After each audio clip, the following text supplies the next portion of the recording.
Thank you, Charlene. I always have the urge to say, after that introduction, "Now eternal rest grant unto her, O Lord." Don't judge your finger, it's all over, you know what I mean? May she rest in peace. Nice to be here, everyone. I'm laughing because it's, I'm laughing, first of all, with Charlene saying, you know, someone from Boston here, Massachusetts at least, and Laura saying the Fitzgerald. So she was saying in the introduction that I do a lot of lecturing. If you have a message, any important message that you really want to get across to people, never tell it immediately because they're not listening to you. They're looking at you very intently, but they're not listening. They're like Father Paul. They're watching what you got on.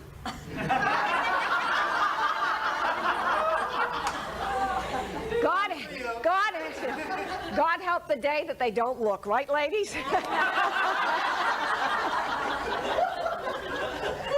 There's a Jesuit at Fairfield that I've been with the Jesuits for about 30-some years, and I love them dearly, but I'm laughing at them because every time I'd walk in at Fairfield University, this Jesuit would make some remark about something he had on, and I said to him once, you know, this is getting tiring. He says, oh yeah, Claire, but boy, the day I don't say it, you're going to miss it. So I've never forgotten that.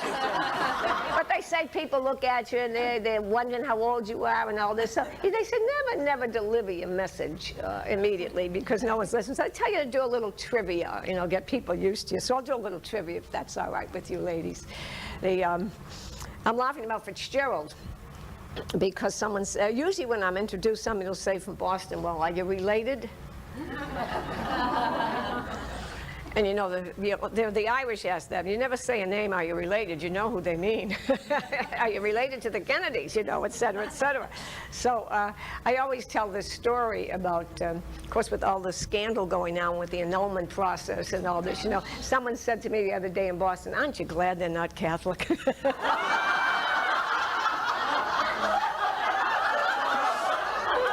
true, because, you know, oh, Lord.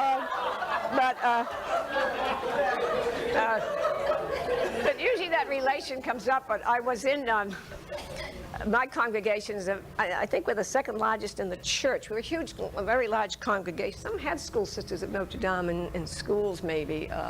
We're educators mostly, and we come out of Germany really. And but the interesting thing was about 1970 or 71, I was going to Rome for a general chapter of the congregation. And the superior, the mother provincial, sent for me and she said, have you ever been to Germany where we were founded, etc.? And I said, no, Reverend Mother. Those days we said, no, Reverend Mother.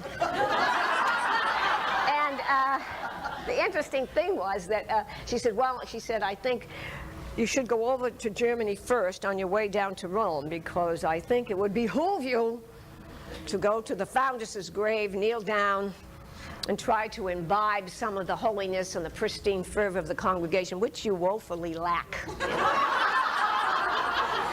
So, in those days, you said, yes, Reverend Mother. You know, with my eyes cast down, etc. So I went over, and my friends used to say, when you kneel down, Claire, the foundress is going to turn over in her grave, you know. But anyhow, I went, and I prayed.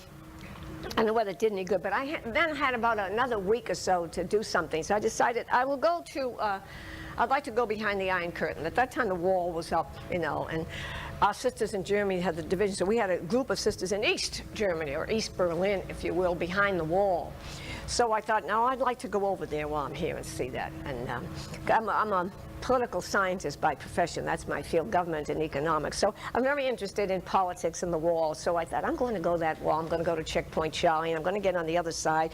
And I'm all by myself. So I took a plane from Munich into West Berlin. And I thought, now, what am I going to do for tonight? You know, I got that Franciscan. I didn't know where to go. So, you know, nothing. So I said, I got to find a convent of our sisters here in Germany. And I had an address, so I got there. I rang the doorbell. The sister came down, full Notre Dame habit. the whole works. So I'm pretty much in a black suit or something. So she looked at me, and I looked at her, and I didn't speak German that well, so I just said, you know, I'm Sister Claire Fitzgerald. I'm from Boston. I'm a school sister of Notre Dame like you, and I'm flashing the pin, you know. And I said, I just would like hospitality for tonight, you know, a little room here free, and a little breakfast in the morning. I'm on my way over to East Berlin. Well, this nun looks at me. You know, she didn't speak English, so she just went like this to me, brought me in. She put me in a room, a parlor, you know, and I knew she went to get the superior, you know. So down came this very tall, formidable German nun, full habit. So I started the litany again. I said, I'm Sister Claire Fitzgerald. I'm from Boston. I'm a school sister of Notre Dame like you. I'd like to have a bed for tonight, you know, this kind of, well, you see, what I forgot was I was in West Berlin. Ach, mein Berlin, huh? So she looked at me and her eyes lit up and she just looked, she said, Schwester Clara Fitzgerald, Boston, Kennedy? I said, first cousin.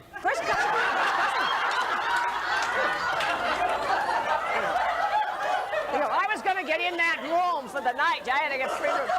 So anyhow, it got to be, so I get in, let me tell you. She brought me down to the dining room and they was having,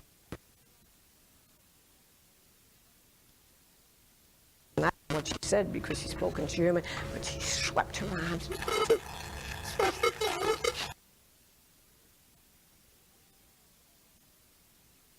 Kennedy, So I got beer and wine, and I had flowers and candy in my bedroom. I was lavished, you know, etc. So it's got to be a joke about that. Okay, that's trivia 1. Have I got some Italians here?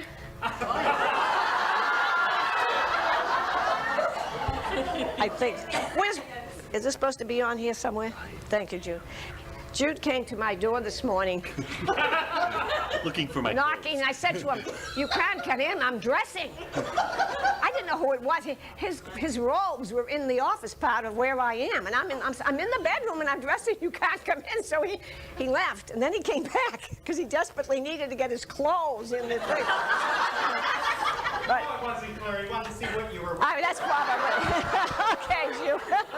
But I didn't know who it was. He just heard this man's voice. But anyhow, I was at a mission. I was doing a mission for Franciscan parish. I was telling Paul, it must be your province. Yeah.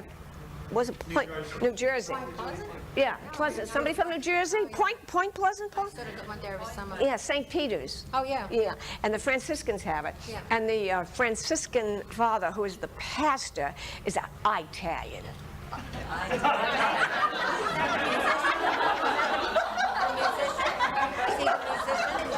Is he a musician? They have a big choir. He's Paul's. Is he a musician, Paul? He's very. A big choir. And He is, yeah, that church is very, very thick. But the point is that I was there when I happened to be doing a Lenten mission for him because I had some friends over there and they asked me to do it for the parish because I don't usually do that, but it was a lot of fun. And but he got up in the altar, see, and of course it was St. Patrick's Day, it was March 17th. And he says, you know, oh, I don't know why we're celebrating today. Anyhow, he says, I don't know whose feast day it is today. See, and of course the people were all laughing and everything because I'm sitting up on the altar there, etc. And of course it's the homily time, and so I can't have my retort to him until later, ladies, as you know, in the church. We haven't quite got to that yet in some areas. But anyhow, so I'm sitting there and saying, I'm going to get you, though. I'm going to get you. So at the very end of Mass, he said, now we'll have a few words from Sister Claire to invite you to the mission tonight, you know, this sort of thing. So I said to him, this Italian, you know, in Boston, if you marry an Italian, it's a mixed marriage, you know. But it's, but I was kidding them because So I said to him, he may have said all these derogatory remarks about the Irish. So he went on about the Irish for about 15 minutes because they were all laughing, doing a lot of fun. It was really nice. It was good fun. No problem on that. He was just trying to get my goat and the Irish who were in the parish. So I said to him, no, despite what he said, do I have Irish here? Oh, okay. Yeah, because maybe I need support here because you have to be Irish to appreciate my response. Because I said to him, despite what Father John has said, I said we have now uncontested proof that Jesus Christ, God, was Irish. And the first is that Jesus Christ was 30 years old and he was living at home.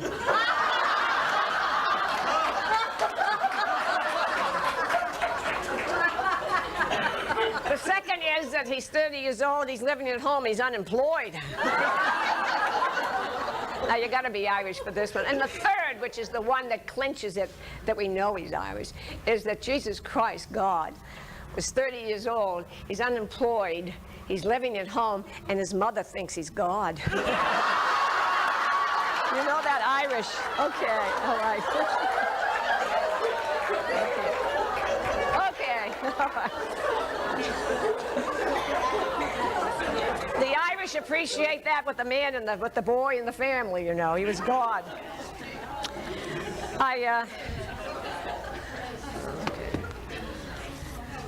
Okay, I've just come from Dallas, and the Sarah International was having their big conference down there. I don't know whether you know the Sarah International.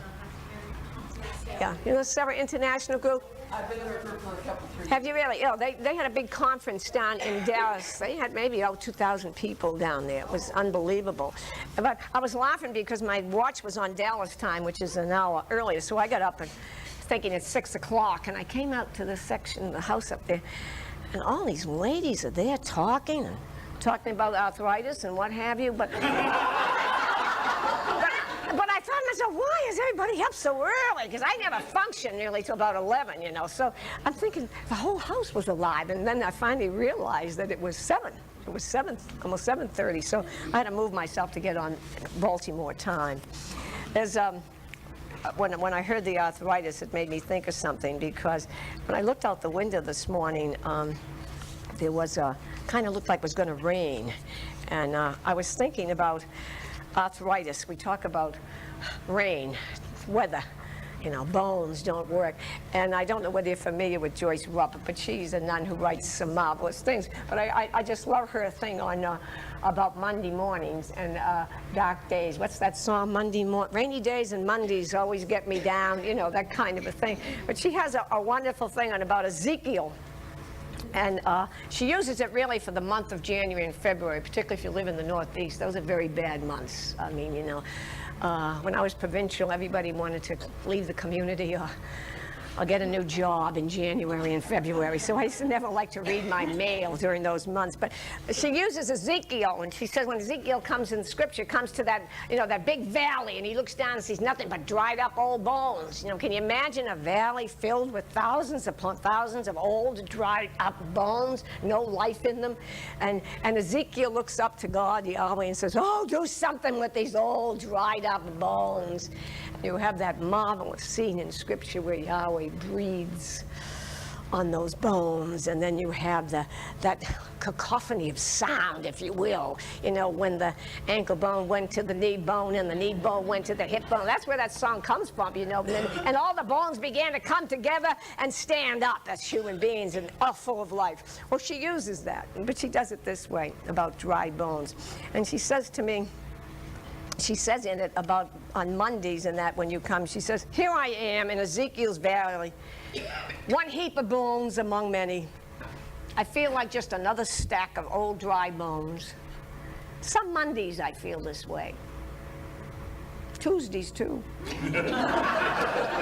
To say nothing of Wednesdays, Thursdays, and Fridays. I feel like I've got lost dreams and forgotten pleasures. I feel I have sold my soul to a gluttonous world, feeding on my frenzy and anxious activities. But just when the old heap of bones seems most dry and deserted, a strong breath of life stirs among my dead old arthritic bones. And someone named God comes to my fragments, my dried up old arthritic bones, and asks with a twinkle in his eye, may I have this dance? Isn't that lovely? Isn't that lovely? Doesn't it make you feel good? I was looking at what I would like to kind of talk about in my presentation. Somebody's coming in doing women, somebody's doing church and that. But being a historian or political scientist, my area is I like to look at history. So that's why I said about welcome to the third millennium, I think. Because millennium is time. So I'm going to kind of make a presentation on time and what is going on now, and particularly in the world, because your mission is very clearly stated. You are missionaries to the world. You live your vows in the world. It's interesting to me that we say that as being some kind of being exceptional. Thank you, Laura. But the interesting thing is the church was always, that's the only place anybody's supposed to go is to the world. It's the only place that we were ever divinely mandated to go. Not to the church, to the world. It's the only mandate of Jesus Christ. You ought to go into the world and proclaim me. So that when you say in your secular institute writings I was reading, we are missionaries to the world. That's very true. But so is everybody in the church. So is everybody really in the church. The world is the center. Schillingbeck's the theologian always says, you know, that salvation is in the world, it's not in the church. It's in the world. Because God came to the world. He sent his son to the world. Constantly the world is the locus of the theater or the place where you and I are to proclaim Jesus Christ and the gospel. So you're right on target. You're right on target. You've got the right direction to go to the world. What about the world and the third Christian millennium and time? Let me do it this way. Some of you probably have watched Bill Moyers on television. He did a wonderful series with a gentleman who died maybe 2 or 3 years ago. The man's name was Joseph Campbell. He was a mythologist. Wrote on various religions and the mythology of various religions of the world. And Joseph Campbell, I teach leadership at Boston College, and I always have my students read this book. And the book is by Joseph Campbell. It's called A Hero with 1,000 Faces.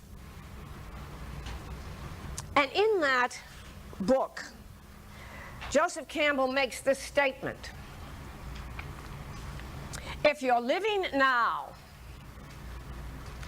it's like being in the theater. A curtain is rising on a brand new play. You know, if you go to the theater, a bell rings, and Broadway brings you back in at the session. But we're all of us, we're in the theater, and the curtain is going up on something new. He says it is a ritual, a rite, R-I-T-E. It's a moment of mystery. It's the time of a spiritual passage. And when the curtain comes down, something that you and I have known and loved will have died. But something new will have been born. There's the Paschal mystery right in that sentence. Something that we've known and loved, the world that we have known and loved and grew up in, is no longer there. The church that some of us grew up in is no longer there. The religious life that I entered is no longer there. That's the point that Campbell was making. that something new is being born. God is doing something new. That's Isaiah, you know. I've come to make all things new. Now it's springing forth. And the most important part of that scripture quotation is the question, do you not perceive that? Are you blind? You want everything to be the same as it was, you see? Don't you know? Can't you see? I am bringing forth something new. And Campbell Annott says, the old familiar lifestyle, so to speak, is finished. I'm an educator, and some of you might be, but I'm just saying in your profession, if you just take family life as a teacher, we know the family life is no longer. The old familiar, family life or patterns there are not there anymore. The old familiar patterns of behavior no longer fit. An educator, again, I taught third grade. And I used to say to the kids in the third grade, stop fidgeting. Now, fidgeting is a wonderful word. Well, today they have attention deficit syndrome. So what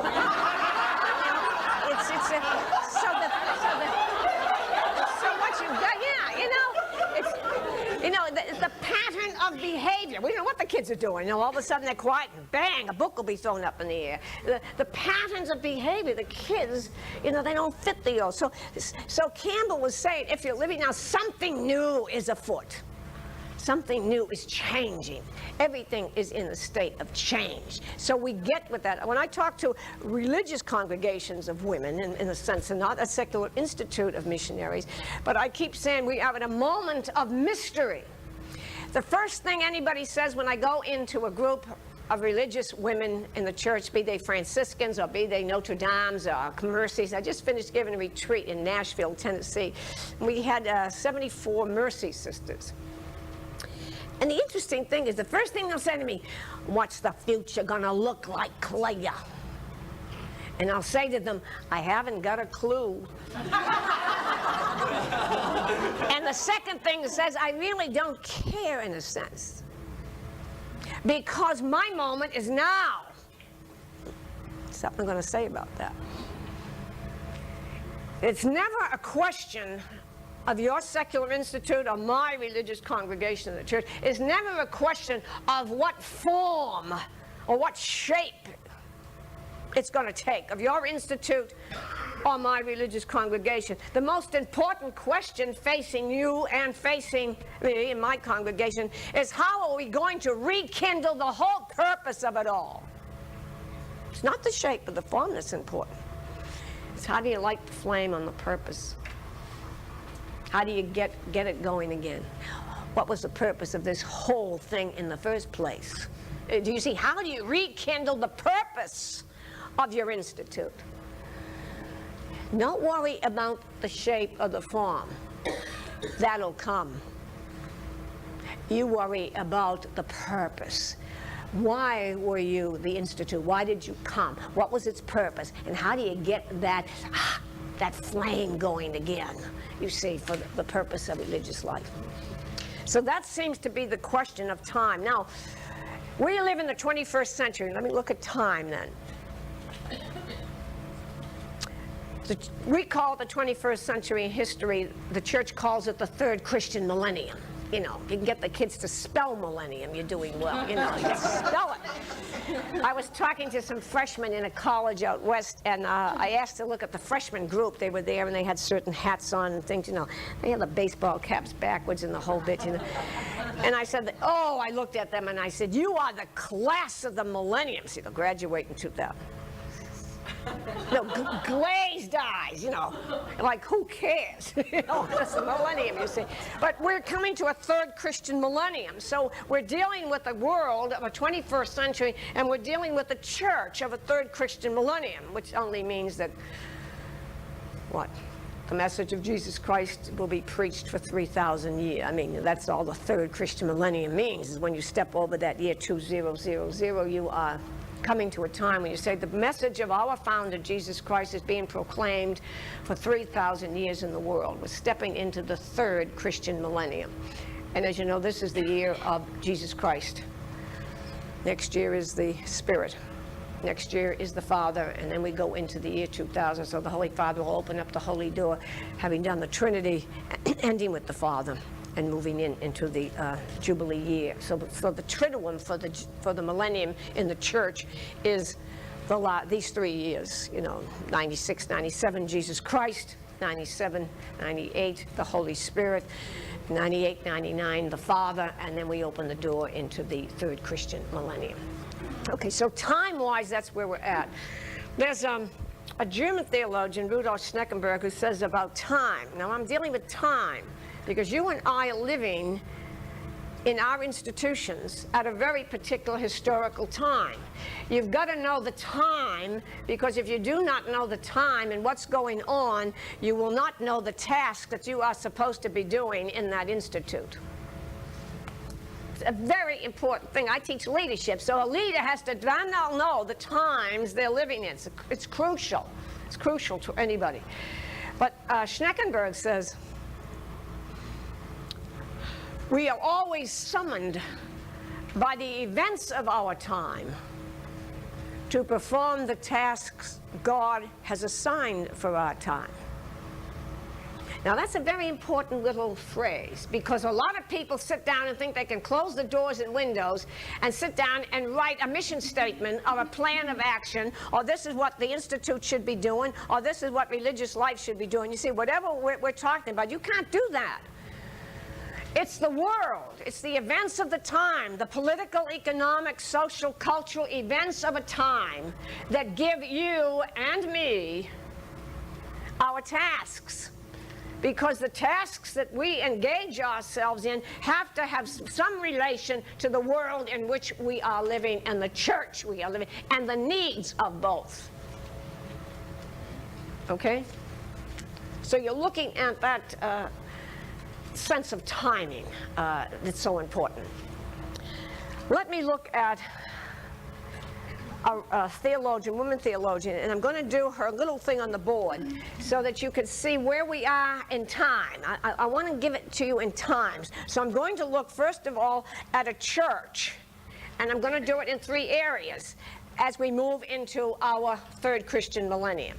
I'm going to say what is going on in a church and then what's going on in the world at this time as we hit the third Christian millennium. So let me sort of crystallize it in historical timing. And I'm going to go back a little bit historically in order to put everything into some kind of focus for you. Sandra Schneider, the woman theologian, when she's talking to us, now what she says to religious women pertains to secular institutes too. We are really the same in many ways. There's an interesting story about my congregation and secular institutes, if you will, in the church that has not been solved. And the dilemma or the blurring of lines is between secular institutes and apostolic congregations like mine. There's a terrible blurring, and it has not been clarified by the church yet.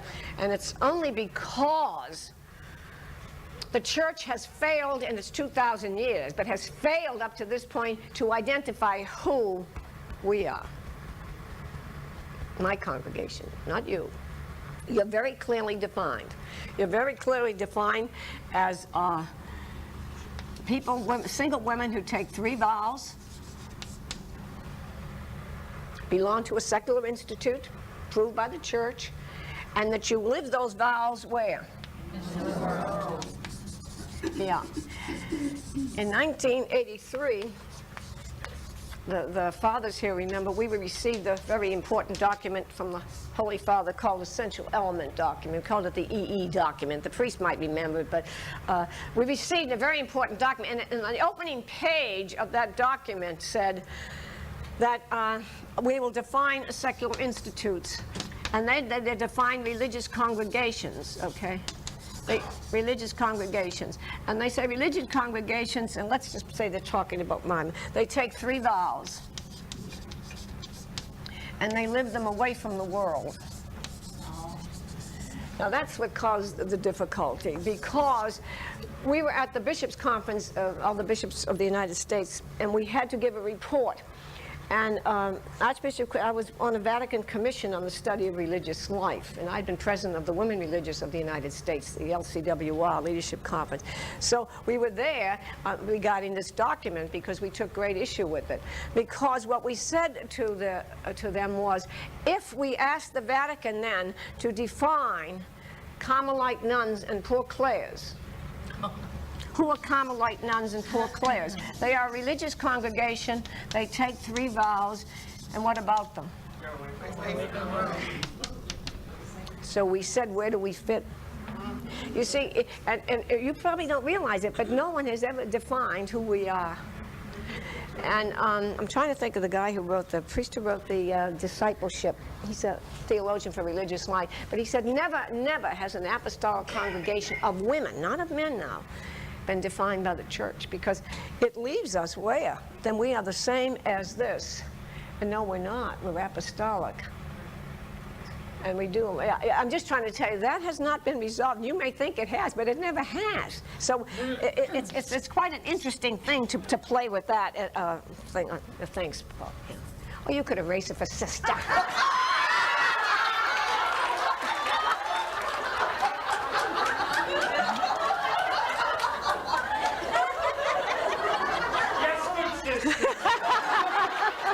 You can tell I was a public school graduate.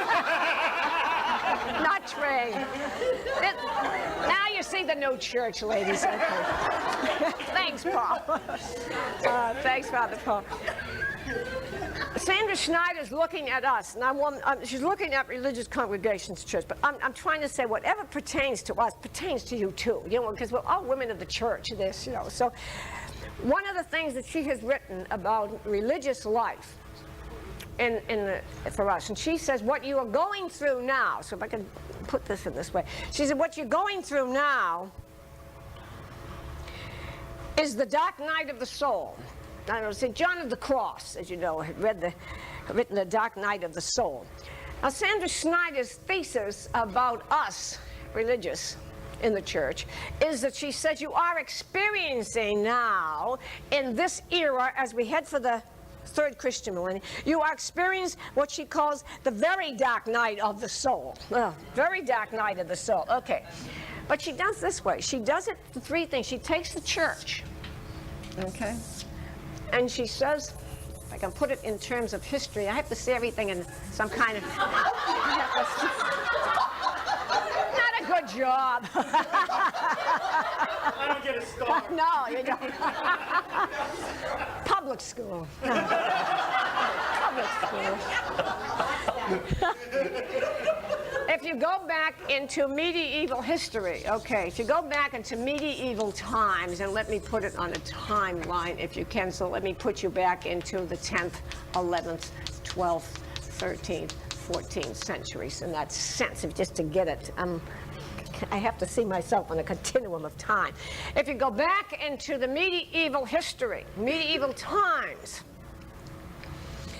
Franciscans, I have a good thing on the Franciscans, okay, but I love them so dearly. And I'm Claire, I love them dearly. But if you go back at medieval times, Sandra Schneider would say, for instance, the church, the Catholic Church, created, explained, ruled medieval history.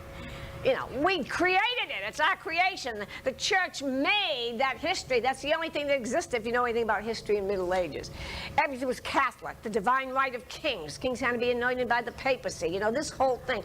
There was all the trappings of the clothing, the living. So there was a medieval history which the church dominated. This was a time when, just prior to the Protestant revolt, you see, you're coming into Martin Luther's time, which will break us. But in this time, you had what you call the church created it, ruled it, and everything else. It dominated whole medieval history. Everything was run by the church, monasteries, everything, and so on. But they ruled everything, the papacy, the whole bit. And you had all kinds of titles and livery garments and the whole sort of thing, which they adopted a lot from the courts of the lords at that time, etc., etc. So you have a lot of pomp, circumstance, and the whole bit, if you will, in the church. But you had a church that finally moving out of medieval history, it determined everything. There was nothing. It's what the church said. It wrote its own documents and the whole bit, but it complete authority, hierarchy, the whole bit, you see. And then what happened to that church was, you go to the Protestant revolt in the 1500s, so you're moving into your 16th century, which would be what we would call the beginning of modern history. So you're talking 16th century, 17th, 18th, 19th, and I'll say 20th for a certain line. Okay, so modern history. What was modern history? Why did that break? What happened to the church? Well, you had the Protestant revolt to start with, and what happened with the Protestant revolt in the 1500s? So you're talking the 1500s, Martin Luther, the whole bit. So you're talking the Protestant revolt. And what happened was we lost half of Europe to the church, you see. You have the beginning of what you might call science is rising. You have the Renaissance. You see, you have all this coming in. You'll have a completely different culture or world being created, you see. Completely different, nothing that could resemble the medieval times began to reshape in that 15th, 16th, 17th century and 18th as you moved along in history. And you and I will come in at that point in something in the 20th century on a church. But what I'm trying to say, you have a complete different world that just said, we reject anything that has to do. You have a rejection of anything to do with faith, mystery, anything like that. That's kind of taboo. You come into a whole period of enlightenment, which is the rationalism. You know, we're going to question everything and reason. Everything's going to be. You're going to eventually move in to an 18th, 19th, 20th century of what you might call industrial revolutions, if you will be coming in. Forming of nations, more nations, the discovery of the new world, all that comes in this whole thing which we refer to as modern history, you see. But this is the rejection of any kind of faith, mystery. This is rationalism. This is industrial revolution. This will be the whole triumph historically of what you might call the myth of progress comes in. You know, we don't need God or anything else. We have this whole myth of progress. More coming to a 20th century. You don't, the rejection of all this, myth of progress. We can get along without God. We've got science and all this, and we've got medicine, and everybody's going to bring, now we're going to have technology. So you're 20th century. So you've got, and you have something that's very, very important. You have a dualism, or what I always call, what I call the domination theory. In other words, you have the soul over the body. You have the mind over matter. You have the male over the female. You have the rich over the poor. You have the white over the black. You have dominating groups. It's the myth of domination. There has to be a dominant power in the world. It's white. Has to be a dominant power in the world. It's the Western way of thinking, the Western church that will shape everything. The sacramental life, the catechism will come out of Western thought. You see, European, Western thought. Dominating theories, male over the female. You see, rich over the poor. That's the way it should be. It's a dualism, but it's a dualism of somebody being above somebody else. We call somebody dominates. And we lived all through this in modern history, you see. Now the church entered modern history, but the church rejected modernism. I don't know if your fathers are too young, but I was startled. But you know, okay, I was kind of startled because, you see, when the church was so angry with the Protestant revolt, what the church did in that 1500s, the church turned around and put up, you know, we had lost half of Europe. So what the church, Catholic Church, did was set up walls, a moat. It became a ghetto church. It became a church under siege. It had nothing to do with the world.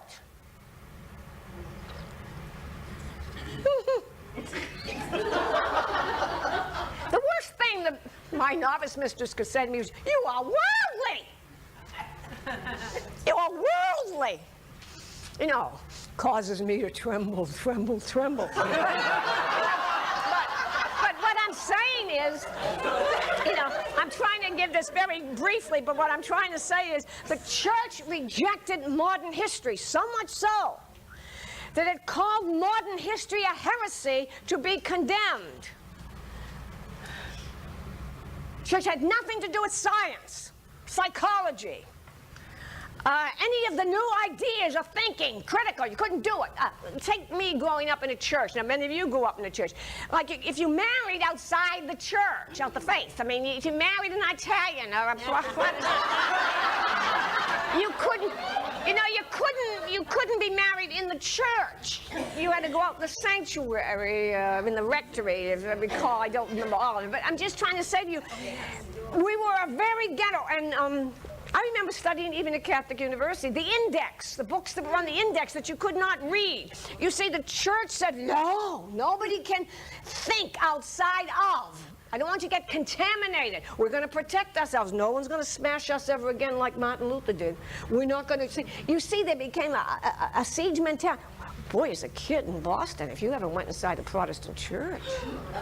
You know what, I'm trying to get that sense to you. That's what the church, it was protecting itself. We call it the siege mentality of the church. But I was very surprised. Well, I'll tell you that in a minute. But this kind of a world is just what I'm trying to tell you. And the church rejected modernism. Okay? Now, what happened in this period, go down into the 20th century, we had a council. I mean, you know, in the middle of all this modern history, so to speak, we had a council in 1960-61, okay? You're in that 20th century. So what I'm saying here is, suddenly we're going to have a council, okay? And one of the things the council does is, it said, the church says, you know, I'll forgive Galileo, if you will, you know. But I'm just, you see, they rejected, but see, Galileo was right the whole time. But what I'm trying to say is that the church said, maybe modern history, modernism, is not so bad as we thought. So the direction of the church at the end of the 20th century, 1960, they said, let us embrace modern history. Now, the mistake was, it was over. It was over. You see, by the time you hit, if I can put it, see, because I'm going to say we are living now in a postmodern world. We are postmodern history. It began, you know, you can't just say at a date. Around 1960s, 70s, 80s and 90s, all this kind of living began to be questioned. It was already falling apart. That's all the point I want to make. I'm doing it very quickly, but the only point I'm trying to say to you is that when we were embraced modern history, it was finished. And when but for religious, let me give it for us, we were perhaps the best example of medieval history. The way we wore habits, the way we lived in convents. You see, I'm just trying to give us, we were perhaps the rituals, the customs. You see, we perhaps more than anybody else in the church, particularly women congregations, because we had that cloister. But we above all, and of course you couldn't study theology or anything. So what I'm saying is, we lived in a world of medieval theology. You know, the will of God, the superior, you know, the whole bit, you know, it's blind, but I mean, it was that authority. I'm just trying to say, we lived in it. And customs and dress was medieval. I mean, everything about us was medieval. But the interesting thing is that suddenly we got pushed out into the postmodern world with a theology that belonged to medieval. We had missed modern history. We weren't allowed to go, but you see, no wonder we floundered. I'm just trying to tell you, you got us out here with the theology that had nothing from only back here. You know, I was thinking about we're talking about theology and obedience, and I was thinking about you know, the superior and the will of God and the whole bit, you know, that medieval authority.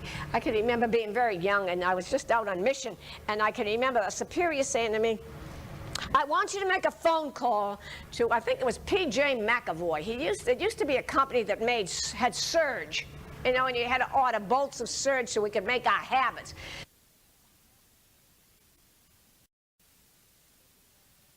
Thinking about we're talking about theology and obedience, and I was thinking about you know, the superior and the will of God and the whole bit, you know, that medieval authority. I can remember being very young, and I was just out on mission, and I can remember a superior saying to me, I want you to make a phone call to, I think it was P.J. McAvoy. It used to be a company that had Surge, you know, and you had to order bolts of Surge so we could make our habits. Now, I'm very young, I just got out in the vitiate. So the superior is in her office, and she said, use this phone here. And I said, I can remember it because I'm making the phone call, and I'm saying to the operator, P.J. McAvoy, I guess wanted the phone number. And the operator apparently didn't get the initials, so I said, P! P as in Philip! Well, when I get off the phone, the superior's yelling at me, P as in Philip! And I'm standing with my eyes down, see, and she said, why didn't you say Pittsburgh? Peter! Paul! Why would you use Philip? And I'm thinking to myself, what's the matter with this lady? Philip! You know, all the time I'm saying, Philip begins with a P. What's she yelling about? You know? But, you know, it was, you know, you took this, I'm saying, geez, there's something, but all this kind of stuff, and all I'm saying is, you see, we hit here with no theology. We didn't know this. And suddenly, bang, oh, we're here, we're in a postmodern world. And you know, and so we had to go through, we were very disoriented in religious life in that sense. I just want you to get it. We were thrown into a postmodern world that you and I are now living in, the third Christian millennium, if you will, is perhaps the beginning to say, well, what's coming? If you reject dualism, in other words, we're rejecting the dominating theory.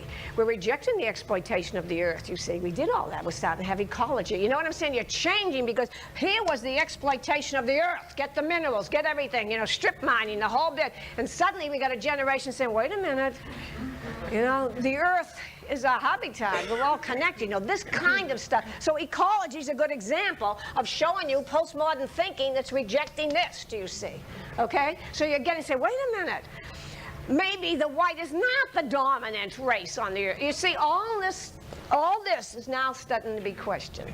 Thank you, Jesus. I mean, this is going to be a wonderful millennium, I think. But I'm just trying to say we began to question. You began to have about the earth and ecology and the United Nations and all your meetings, you know, on the earth and the Rio, you know, all this kind of stuff. But I'm just at that. So we began to reject the major thinking of modern history, and we are in the postmodern world with ecology.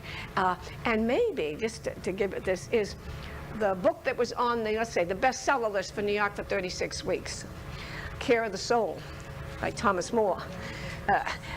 Is somebody getting interested in the soul? I mean, you know, gee, we rejected mysticism and faith and all this, and we entered the 20th century in the 1900s. Walter Burkhardt says we came into the 1900s. I can put it here. We came in 1900s. He said we had lost our soul, and he uses a crossbar, which is a very good thing because he said all civilizations are based on 4 relationships: the creator and the creature, other people, other human beings, and the earth. And he said when we hit 1900, coming into the 20th century, we said we don't need God anymore. You'll find God is dead, because Time magazine will announce that in the 1940s. But you see, you had the cover of Time magazine, God is dead. You see, you had technology, you had science, you had everything that was going to make you had communism. You had capitalism. We were going to have a Perusia. You know, it's going to be earth. It's going to be heaven on earth. We entered the 20th century, and Burkhardt said you didn't need God anymore, so you broke that relationship. By the time you got halfway through the century, you had 2 world wars, and we had had a Korean War and a Vietnam War. We weren't halfway through the century. So as far as our relationship with other human beings, we were murdering them, you know, killing them in this. And then we had exploited the earth till it was vomiting back everything to us out of the oceans, the test tubes and everything. You had exploited it, and you couldn't do it anymore with your pollution and your carbon dioxide, and you couldn't breathe, and the greenhouse theory and the whole bit. You see, so he said, the creature, by losing the relationships of God, the relationship to other human species, the exploitation of the earth, the creature was schizophrenic. The creature was diseased. What was the discipline that came to the fore in the early 1900s? If you went to college, or you went in the early, 20s, 30s, what was everybody was taking courses in? Sure, yeah. See, there's the whole point. And Burkhardt says, sure, you went to a couch. It's the only place you could go because you were schizophrenic. You had destroyed all the relationships that made a human being a human being. So you entered the 20th century with the death of God. You don't need God, and you were schizophrenic because you had broken this, you see. So what are we doing when we enter the 21st? How does one see it? I think it might be time to pause. Okay, would you want a little break now, everybody, and get a cup of coffee, okay? It's the earrings that make the outfit. It's the earrings that make the outfit. Pierce her up. In the nose. In the nose. Okay. Are we okay? I'll try to talk a little bit louder, okay, if I can. No. If the postmodern world, if I just could fill it out, as I said, we rejected the concept of exploitation of the earth, okay? So we have a very different perception of the earth now, okay? So you're coming into ecology, so you find that rejection. You find a rejection of beginning to question at least the fact about science being king. Now, I always say to my students, the scientist may well find God before the theologian. Because you see, the scientist is moving into space and wonder, and they're saying, just a parlance, they'll say, there's a pattern here. There's a pattern here. There's a design out here. There must be a designer, maybe. You see, you're coming back. So this rejection of this God is dead business, you see. Maybe. Now, I'm just saying. There's a lot of people are saying, Aquilas says we are at the moment of the demise, the death of. We're finished with the Faustian exchange. You know anything about Faust, the opera? Faust sold his soul to the devil, Mephistopheles, for power. Well, we came into the 20th century like that, you see. We lost our soul, the whole Western world. And we sold out God for power and money and the whole bit. So you have a Faustian exchange world in that sense. We did what Faust did. And Aquilas is saying, maybe the 21st century, that might be over. And maybe we are coming into a moment of trying at least to locate the soul. Something about spirituality. That's why we're saying that book, The Care of the Soul, by Thomas More, is 35 weeks on the New York Times. I mean, who's reading this? Somebody's reading it. Somebody's interested in the soul. I'm just trying to say that. I'm just using it as an example of it. Thing. There's a wonderful book out too called The Cloister Walk. Yes. Yeah, if you get a chance to read that, I think you'd like that. I liked it very much, by Kathleen Norris. Yeah. And to me, it's a wonderful book to read because the walk is not the path outside. The cloister walk is the day of the divine office, the liturgy, so that you walk, the cloister people, the monks. She's a non-Catholic, and she spent 18 months at the Collegeville, I think it was. It was a Benedictine monastery. But she was so impressed with the walk of the day. It's a book that says we can make the day or the time holy. Because you keep getting matins. They're brought in to say matins. Then they go to their work or their ministry. Then they say Lords. And then they will have their breakfast. Then they'll have the liturgy. And then they'll say Vespers. But what she's saying is the walk of the cloister, the day, redeems the time, because you constantly are being called back to think about God. Do you see what I mean? And it sanctifies your time. So literally that's her theme. The cloister walk is the walk of the 24 hours of the day in God's presence. But I think you'll enjoy the book because it's a very, very well. But maybe we're coming into this. Certainly we're questioning We're questioning the whole thing about the beginning. 1900, everybody said communism is going to give peace to the world and everybody's going to be equal and everybody's going to get equal distribution. It failed, you see. So that died. Then we said capitalism is going to give wealth to everybody. And now we're finding we got great gaps between the rich and the poor. You see, so the two big economic systems of which we walked into the 20th century, boy, we got it made, have now failed. And we're standing at the end of that 20th century. We're looking back, and we're looking at one of the most devastating centuries of wars and brutality, Holocaust, you know what I mean? And saying, gee, did we mistake it in 1900 when we thought everything was going to be, because we put our eggs in the basket of science, technology. We said, we don't need God, you don't need anything. You see, you got all this stuff, and it's going to bring us heaven on earth. And it was the worst century for violence. There's the Irish poet, I happen to love poet, William Butler Yeats. You know, if someone said to me, if you write a book on the 20th century, you could have 5 volumes.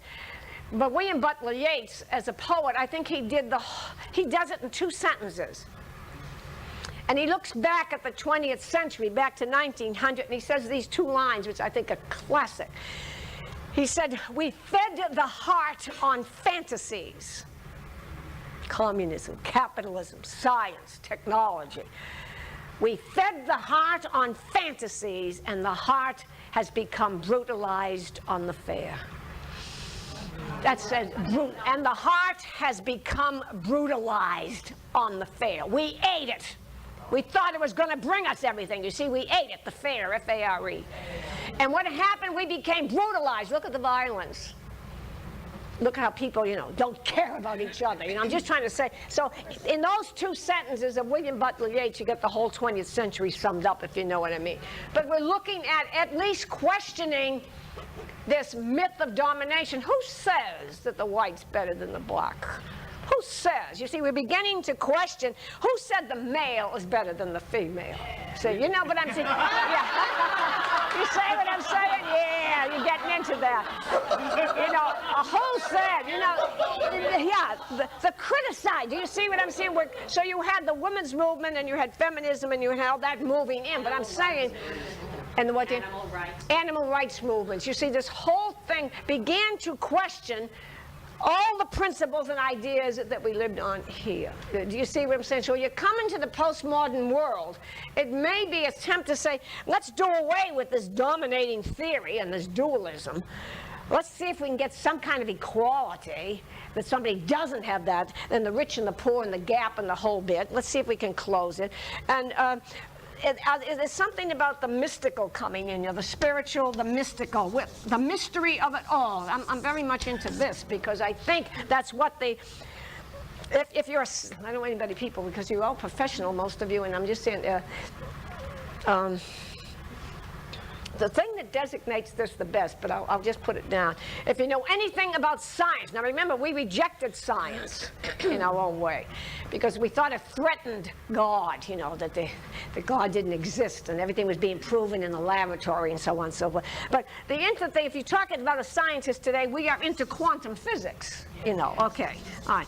Quantum physics, which is very fine because I teach leadership and have to teach quantum physics because the only thing about it is, the only thing that means is, quantum physics means that everything is in flux.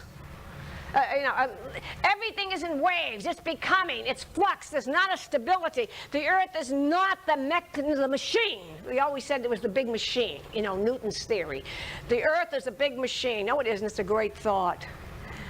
It's everything is in flux. Everything is moving. There's waves moving here as I speak. Everything is moving. Clouds, everything, air, everything is in constant motion. Quantum says everything is in motion, okay? And motion can sometimes create disorder. But disorder is not the absence of order. Order is in disorder.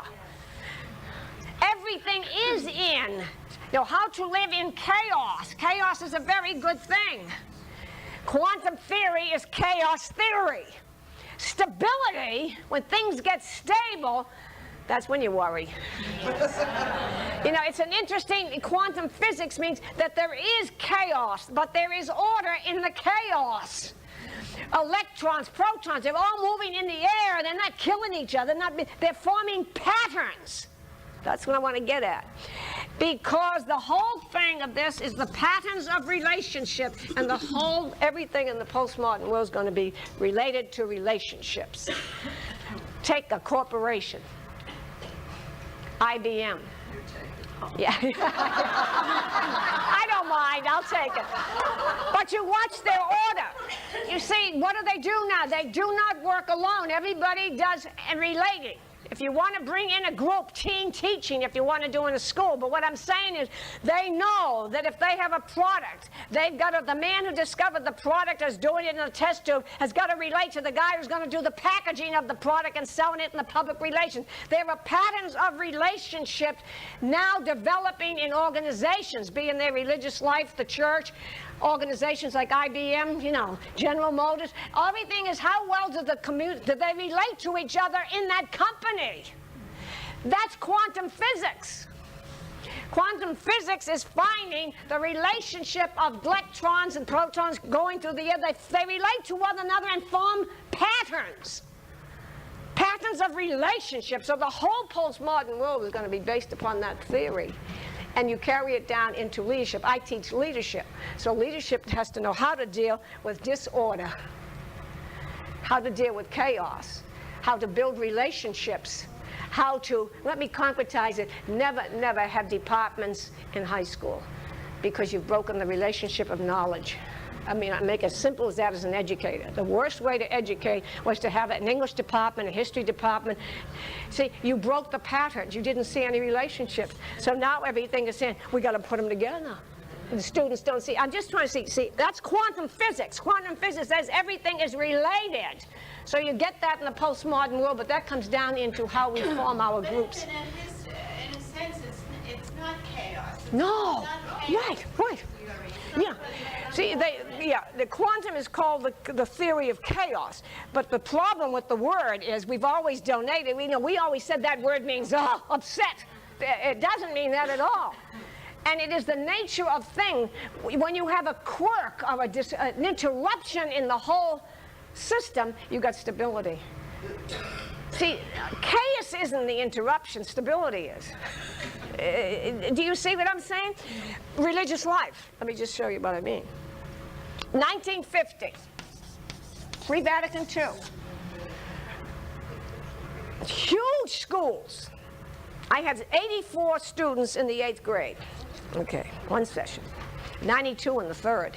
But I'm just saying, we built up, we had great stability, lots of vocations, lots of buildings, lots of schools, lots of hospitals, lots of everything, great numbers entering religious life. Everybody was very secure and safe. We all had our ministry, so to speak, do you see? And religious life was going to be the same forever and ever and ever. And I felt very secure. I'll live and die in the recess yard, and they'll bury me, but I'll get 3, But I'm trying to say, but you see, we had stability. We were dead, and we didn't know it, because stability is killing us. There's no life in stability.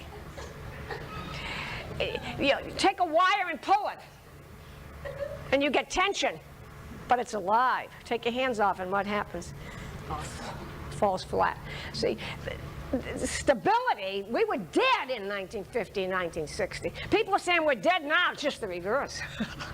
Oh, just the reverse. I'm just trying to say to you, this is all coming at us at a great, great rush.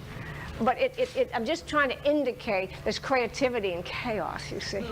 Yeah, sure, the fluidity of it all. Everything's moving. Everything's becoming something else. But I'm just saying there's order in disorder.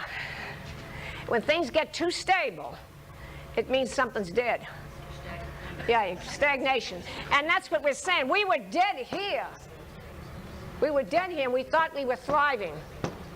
But we were really dead. So, all right, now, let me just move from that a minute. Okay, then I'll get some questions. Where did I? Right here. I got it. I can do it, Paul. I'm all set. I'm all right. I'm all right. I'm Claire. Okay. You need your energy to talk. When you do, I'm trying to show you.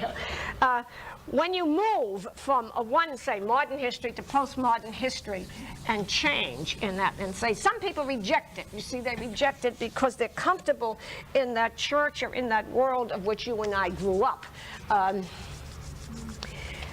We call it, now put it this way and you'll see, Grace, we call it, see, if I'm training leaders, I'll say, don't tell me you live in a time of change or great change. It's deeper than that. Somebody said the other day, if you graduated from MIT, Massachusetts Institute of Technology, perhaps the greatest engineering in the world, and you graduated between 80 and 85, almost 60% of what you learned is obsolete. That's how fast the world is changing. So Toffler will talk about everything, but really what we're going through, and if you don't grasp it, you will never leave Egypt. You can't get to the promised land unless you leave Egypt, which means you've got to drop some baggage of thinking. There's a wonderful book out, but Einstein said it, but there's a wonderful book out that said, the solution to a problem cannot come about by the same consciousness that created the problem. So that the same ideas that created religious life, and we're having a problem with it, cannot be solved with the same ideas that created that way of life in the first place. It can't be done. You see what I'm saying? I didn't say you had to change people. You had to change consciousness. The solution, if you're using the same ideas that built an institution and the institution is in trouble, you cannot solve it with the same thinking that you had, because that was the thinking that created the problem in the first place. You see, it's a very profound statement. I mean, that's Einstein, but you use it in quantum theory, and I'm teaching leadership because I got to say to a leader, you got to think differently. You cannot use modern history thought to create religious life or shape a form of religious life for 21st century. It won't work. You had to change your ideas about it all. Do you see? The consciousness. But we call it a paradigm. In other words, you have to have a paradigm shift of your thinking. A paradigm is nothing but how you think. It's a mental picture in your head. We all have it. It's all up here. It's how you think. And it's how you perceive things. It's perception. How do you perceive things? Because how you perceive things becomes your truth. You believe it, and it becomes your reality. You live out of it. It's how you value things. All your values, it's your beliefs, and it's your basic assumptions. I assume religious life is supposed to be this. I assume the institute, your secular institute of the missionaries is supposed to be doing this. That's how you think. It's a mindset. It's a mental construct. It's up here in your head. Okay, it's very important. I have a married brother who just dislikes the whole thing that happened in Vatican II. So when I go to have dinner with him, he lives down here in McLean, Virginia, and when we go to have dinner, if you're Irish, the fight's going to begin at the table. I mean, we also it's just at the table. But he will put down his knife and fork, and he'll say to me, "You don't look like a nun. You just don't look like a nun." You see? Now, why? Because he has a perception of what a nun looked like. He went to the School Sisters of Notre Dame. So the perception is, you got a habit, you got the rosary, you got the veil. See, that's his perception. That's his truth. And that's his reality. So anybody that doesn't live up to that is not true to him. Do you see? Yes. Our general comes over from Rome, Sister Mary Margaret, and she wears a black suit, and she wears the veil because our European sisters still wear the veil in many of the countries. And so she does. She's an American, but she does it. And so she came to the first grade, and the sister in the first grade is dressed like I am. And she says to the kids in the first grade, "Sister Mary Margaret's coming in to visit now. Be sure you smile." And you know, they do with first grade. They're wonderful, you know. So she comes in, see, and the kids, you know, they're so wonderful. "Good morning, Sister Mary Margaret." You know, and they're smiling, you know. And the little kid in the front row pulls his sleeve and says, "Are you a nun?" She says, "Yes, I am." He says, "You don't look like one."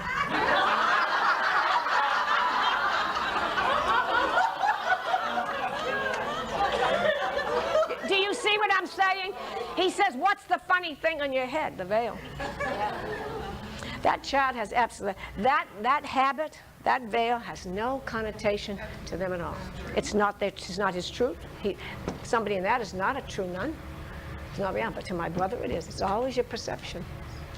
Do you see? It shifts. So you've got this, we're talking about, I don't get to it about vocations, but I will. But okay, what I'm trying to say is this. Now, why is that important? Say, okay, so we got our ideas up here. It's important because it determines your language. Every word that comes out of your mouth. You talk to me, I'll tell you your mindset. I'll tell you where you come from. I will tell you because your language is determined by how you think. I am the pastor of this parish. I am the boss. There'll be no, advisory council from. See, he already through his language. I'm saying to myself, I know how he perceives his parish. He's the boss, top guy. See, your language betrays you all the time because you get your language. Your name? Marion. Marion. I say to Marion, Marion, you're in the first grade. Don't blow this now.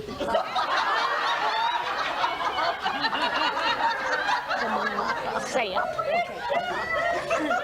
And I say to you, Marion, where's the moon? Where would you say? In the sky. Up in the sky. Okay. Marion said the moon's up in the sky.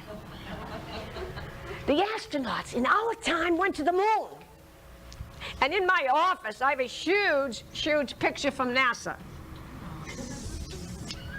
If you've seen this picture.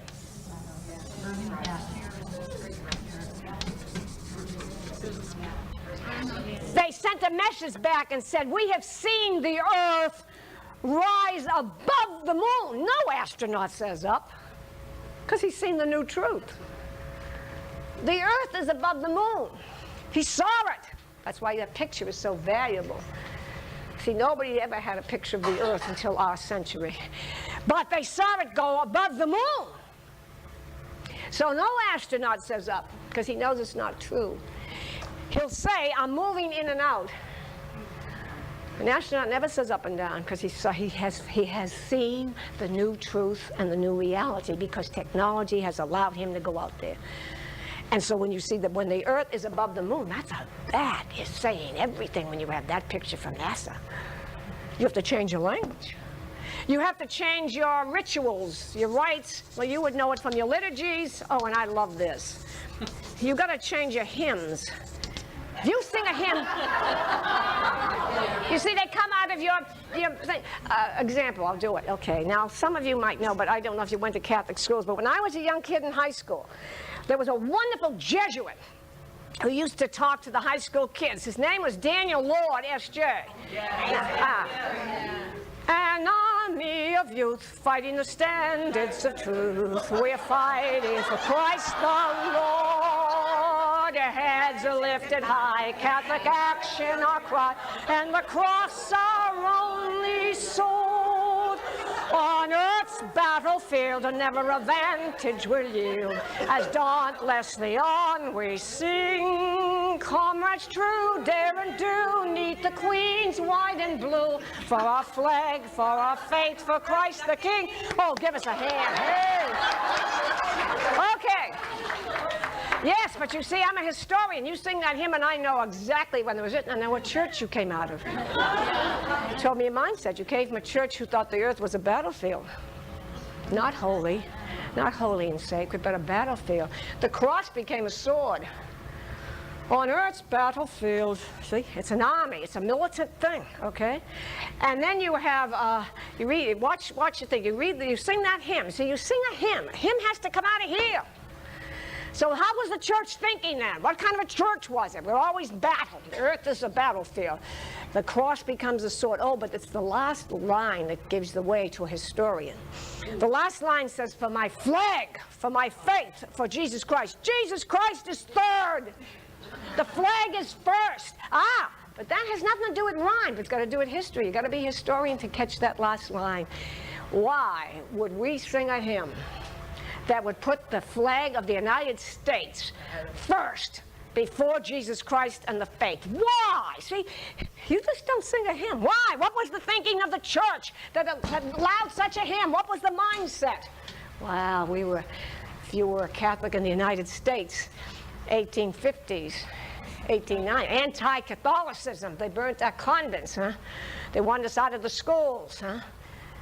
They hated Catholics. We were subversive. We had allegiance to a foreign political power known as the papacy. The papacy was a political entity. You got to know your history. So they said we're subversive. That's a political term. Nobody could be Catholic as not good Americans. No Catholic would ever be president of these United States till John Fitzgerald Kennedy did it.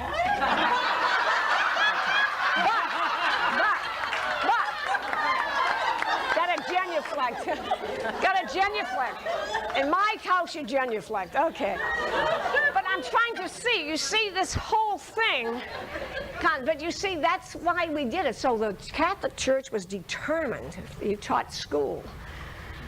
You taught the catechism, but you also taught, we're going to prove to this country that you can be a Catholic and a good American at the same time. That was a primary objective of Catholic education. Because by God, they were never going to do this again. So we were, all educators were told, you got to teach the catechism, but you got to teach them to be good Americans. Fight the wars, join the service, pay the taxes, never say anything. All because it was a historical time. So you sing a hymn, and who do you put first? The flag. So they say, hey, those Catholics are pretty good Americans. They put the flag before Christ. But you see, historically, there was a reason why we sang that hymn. It comes out of the thinking. We are going to prove the mindset, the thinking. Everything you do goes back here. And what do you do too? You put up institutions, a parish, a Catholic school, a Catholic hospital. What are you supposed to do inside those institutions? You are supposed to proclaim the thinking of the paradigm. It's the only thing that an institution does. An institution and the life inside it, be the parish church, be the Catholic school, be a Catholic hospital, was to say you've got to proclaim and witness publicly to the thinking in this paradigm. In 1960, the paradigm fell. The paradigm came off the wall, a picture frame. The council took it off. And the council changed our perception of God, the world, ourselves, church. And once you change the mindset, once you put up another picture frame, then everything here has to change. And the institutions are the toughest to let go, because you've got some institutions that are still witnessing to the old paradigm. That's basically what you mean when you say you're entering the 21st century, you're entering a postmodern world, you're entering a whole thing when you're trying to put up another mindset with other ideas. Not that you reject everything in here, not that you reject. There are absolutes that don't change. They're non-negotiables if you're talking faith. If you're talking a culture, it's different. But I'm just saying, but you have to put up another paradigm. I mean, we're living at a time when we haven't got a paradigm up yet. They call us the in-between people. We're in between paradigms. We're not clear in our thinking yet of what should go up. Do you see? We're still struggling within that time. That's all I'm just trying to say. But if you don't let go of this, I keep saying, if you don't go out of Egypt, you'll never get to the promised land. If you cannot drop the baggage, if you can't change your thinking. See, the Vatican gave us new thinking and perception. The world is a very sacred, holy place, really, because God's in it. And it was created by God. So you had to change that perception. It's not a battlefield, in a sense. The church, we began to say it's the people of God. The first thing, though, is mystery. The church is a mystery. It's only third the people of God. Always emphasize number one. The document on the church says first that the church is a mystery of God, period. That is essential. We held on. We jumped down to number 3. Talking about the people of God. Church is the people of God, yeah, but you forgot the first, which it was. But I'm just trying to say, you can't, to get into that 21st century postmodern thinking, you're changing your paradigm. That's what I'm trying to say. You're changing that mindset. Do you see? You got new thinking. Scripture, all that, the scripture reading, theology, all that we became, and looked at things differently, do you see? If you hang on to the old paradigm, well, you're not going anywhere, that's all. But it's tough when you're between things and you're not clear. Somebody a hand up back there. First name. I'm sorry, Joanne. Hi, Joanne, okay. What about all of the repeat? I mean, I'm not sure what you're saying about the institutions. Yeah. And what I'm thinking about is all of the hospitals and social programs and education that was accomplished among the poor in this country. Oh, sure. Oh, well, sure, the educational system, of which I was a part of, what we accomplished in educating, say, the vast majority of the middle class and the poor. That's the one, that institution. That was right, because that was the thinking at the time. Do you see? So I'm in an institution, say, of a Catholic school, right? I forget even just the Yeah. schools. What about all Sure, hospitals, social work, parishes, sure, every institution. It's the nature of an institution. It must bear public witness. The life within the institution bears public witness to the mindset that set it up in the first place. Okay, Yeah, I'm not- which is I'm not fine, if I sure. understand. Sure. Are we saying we shouldn't have those institutions? Oh, no, not at all. You destroy everything I did, but I'm just saying, because I was part of that, No. Because that was the thinking of the time. Sure, there's no harm in that. That was our mindset. I went to, I'm just trying to say, that's our mindset. But when the mindset changes, if you stay in the old mindset, and you're in trouble. You get that, Joanne? No. Sign of the times. Say that again? I'm still seeing the word need. Sure. Needs of Sure. And that's, well, okay, we'll play with that. The needs changed, too. The needs changed. My institution, in hospitals, you still need social work. sure you do, but they're going to, need yeah, education, sure. that's sure. Oh, sure, you're still going to have the same, you're going to have institutions, but the structure and what goes on within them will change. You'll come out of a different premise. Okay, you all right, Joanne? Yeah. See, my institution was, that's why I always speak, the lay institutions of the Catholic Church today. 20 years ago, you said the religious institutions of the church. That is a paradigm shift, if ever there's a paradigm shift. Sure, there's still that Catholic school out there, but there are no nuns in it. Do you see? You still have that institution, still have that Catholic hospital, got all the people in it, still got that Catholic social work, Catholic charities, whatever. You still have those institutions, they're there, okay? But the people in them have changed. And the people in them have a very different mindset what it is to be Catholic. Yeah, you see what I'm saying? Coming out of, so you've got a whole different paradigm in every one of those institutions today.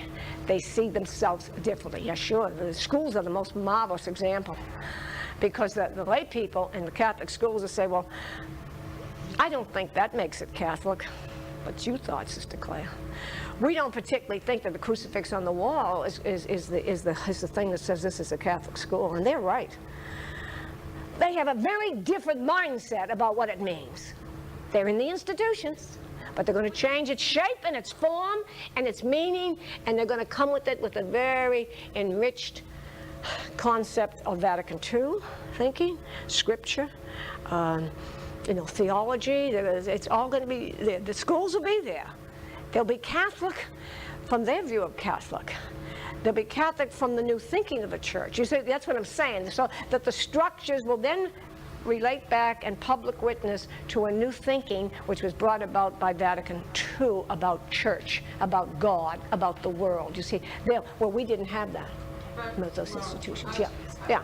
You make the statement that a crucifix in a school Yeah. or a church doesn't make it Catholic. Doesn't. Then I'm asking myself, what are you saying? Because the crucifix, in fact, is the symbol of Christianity. Sure. Is the symbol Sure. of the word that we are trying Sure. to preach. Okay. All right.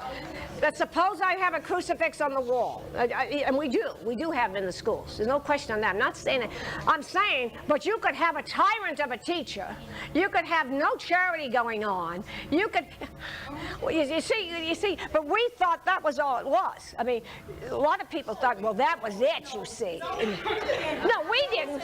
No, we didn't. As a teacher, I didn't. But a lot of people said, no, that's a Catholic school because you see. Because there was a crucifix. Oh no, I don't mean that. I don't mean that way in that sense. Had to do was Oh, no. crucifix on the wall. No. It wasn't all there was. No, well, take for instance in higher ed when you say crucifix. Now, for instance, People say to me, well, Sister Claire, you had your ideas of what a Catholic school. This is what the teachers say to me today.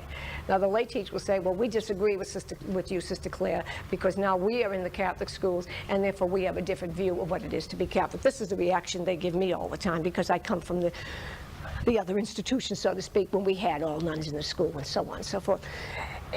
For instance, when I was teaching at Fairfield University, if you put up a building on government money, you can't have a crucifix, okay? So all the science buildings at the universities of higher learning don't have a crucifix. All the, any campus ministry school, anything where the federal government has given your school. Yeah. Oh, sure. But you see, you don't get, this will be higher ed. Higher ed gets federal. I tell you Yeah. where I'm coming from. Sure. If we cannot hold a crucifix in a Catholic school, then we should not accept those Yeah. government funds and buildings. Well, see, that became, Joanne, that became the issue. Joanne's right. That became the issue on the college campuses. See, but you see, for instance, let me give you a good example of this.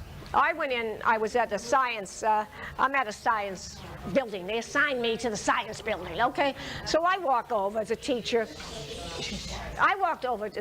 Walk in, I can't do anything. They said, Sister Claire, you've got to teach the class at 4 o'clock and you're going to be in building X over on such and such a campus. I say, fine. So I go over to the campus. It's a science building, so it's put up with government money. I mean, means you cannot have anything. You can't have a liturgy in the campus center because because it was put up with government money too. You're reported.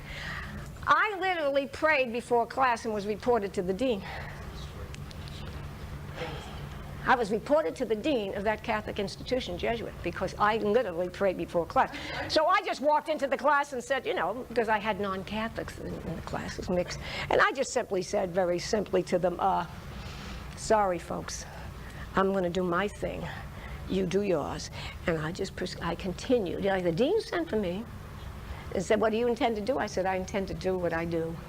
And I pray. See what I mean? And the kids in the back, the Catholic kids are all going like this, you see. Now, somebody in that room, I don't even know who it was, if you want to know the truth, but I'm just trying to say, when you get institutions, and your institutions begin to change, you see, but they got to publicly witness. I'm talking about Catholic institutions who have to publicly witness within the life of that to, one might say, that the thinking of Vatican II in the sense of God, the church, the world, and the holiness of it all. You see, that is going to become the primary thing that we will deal with, making people holy and things like that. So you see, your institutions stay, Joanne. You still have your school, your hospital. But you see, the biggest crisis facing any of those institutions today is how Catholic are they? It's the biggest issue, more than money or anything in any of the schools. How Catholic are they? And then the problem is with us facing it. Now, for instance, in the United States, in institutions of education, say, hospitals, I haven't got the statistics, but in an elementary Catholic school and a secondary high school, 94% is lay. You still have some religious around. If I do a lot of work in Canada, they have 100% lay. There are absolutely no religious in the hospitals or in the schools.